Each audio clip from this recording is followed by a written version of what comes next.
Sorotan lainnya, saudara, jelang pemanggilan perdana sebagai tersangka, Roy Suryo tegaskan tidak pernah mengedit ijazah Presiden ke-7 RI Joko Widodo.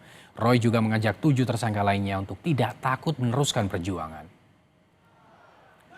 Roy Suryo tegaskan ijazah yang diteliti Roy Suryo CS sudah dikonfirmasi keasliannya oleh KPU.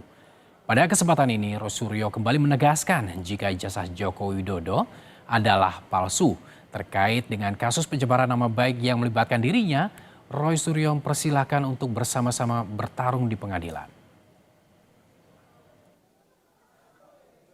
Urusan pencemaran nama baik, silakan saja kita bertarung pengadilan. Ada yang namanya edit dan bahkan ijazah yang kami teliti sudah dikonfirmasi oleh KPU, ada 5 tempat, sama dengan ini.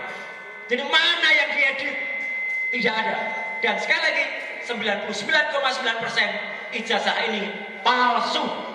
Sudah clear banget ya. Majen TNI Purnawirawan Sunarko ikut memberi dukungannya kepada Roy Suryo CS. Sunarko mengajak pendukung untuk mengamankan Roy Suryo CS karena menilai ke-8 orang yang ditetapkan sebagai tersangka oleh Polda Metro Jaya telah dikriminalisasi. Lebih dari kemenangan Irak terhadap Indonesia ya. Mari kita bersuara, mari kita bersatu untuk menjaga, melindungi teman kita yang hari ini kita yakini 8 orang teman kita itu dikriminalisasi. Waketum Joman Andi Azwan menilai ada penggiringan opini mengenai kriminalisasi yang disampaikan oleh pendukung Roy Suryo CS atas penetapan status tersangka 8 orang penuding ijazah palsu Jokowi. Andi menilai status tersangka yang ditetapkan Polda Metro Jaya terhadap 8 orang penuding ijazah palsu Jokowi adalah tepat.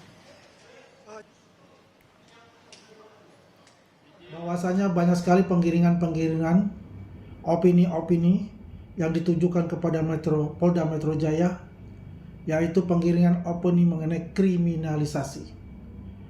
Setiap ada kegiatan yang dilakukan oleh mereka, kita tidak pernah mengatakan adalah kriminalisasi.